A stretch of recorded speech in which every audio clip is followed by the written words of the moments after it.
punca kereta susah kotor. Hydrophobic kuat gila. Glossil Ultimate Coating ni, dia akan bagi efek yang instant tau. Kilat, kalis air dengan UV shield. Yang ini kalau kerap pakai kereta, berjemur bawah matahari tu, dia dapat protect cat daripada kena sunburn. So cara nak apply dia, korang just unlock dulu, turunkan, ambil kain, lepas tu korang boleh sembur dekat body.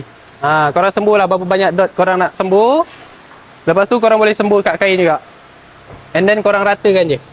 Korang ratakan sampai hilang kesembelak dia. Dan dia akan dapat efek yang instant. Efek kalis air, kilat. Yang ini barulah watermark susah nak melekat tau. Bila dah ada protection pada body kereta. Lepas korang dah ratakan, korang terbalikkan kain, korang hilangkan kesembelak-belak dia ni.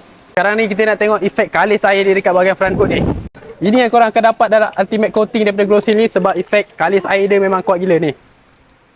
Kilat, hydrophobic, UV shield. Dapat protect cat daripada kena sunburn. So korang kena pergi dapatkan Ultimate Coating daripada Glossil ni sekarang.